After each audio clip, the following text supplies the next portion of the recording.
ముఖ్యమంత్రిగా ఉన్నటువంటి సందర్భంలో నాకు ఏ భద్రత ఉందో జెడ్ కేటగిరీ భద్రత అదే కొనసాగించండి. జెడ్ ప్లస్ కేటగిరీ భద్రత దాదాపు 139 మందితో ఉండేవాళ్ళు. అప్పుడు వీళ్ళు రాయడం 900 1000 అంటే దారిలో రోడ్డు మీద ఉన్నటువంటి ట్రాఫిక్ కానిస్టేబుల్లోనూ లేకపోతే ఆ ఏరియాలో వెయిట్ చేసేటటువంటి మామూలు పోలీస్ అధికారులు కూడా కలిపేసేసి 900 అని రాసేసి ముందు అంటే నేను ఇంతకుముందు కూడా చెప్పాను, ముందుగా సైకలాజికల్గా ఒకటి ప్రిపేర్ చేసేస్తారు, ఒక నెగిటివిటీ. అది నిజమని మనం నమ్మేటట్టు ఉంటుంది. ఆ తర్వాత అసలు వాస్తవం వేరేగా ఉంటుంది. అప్పట్లో 139 మంది సెక్యూరిటీ ఉండేది జగన్కి.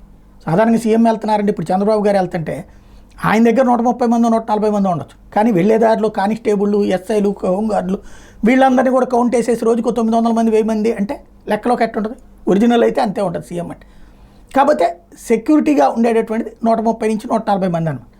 అది కొనసాగించమని చెప్పి జగన్మోహన్ రెడ్డి తాజాగా హైకోర్టును ఆశ్రయించారు. ఇప్పుడు సంఖ్య తగ్గించడమే కాకుండా తన సొంత బుల్లెట్ ప్రూఫ్ కారులో వెళ్తానన్న అంగీకరించట్లేదు అన్నటువంటి పాయింట్ని బేస్ చేసుకుని హైకోర్టుకు వెళ్ళారు. తనకి భద్రత కొనసాగించమని. ఎందుకయ్యా అంటే అదేదో భద్రత ఎవరెవరికి ఎంతెంత ఇవ్వాలి అనేందుకు ఒక కమిటీ ఏర్పాటు చేశారు. ఆ కమిటీ వాళ్ళు నాకు పెద్ద థ్రెట్ లేదని చెప్పారు.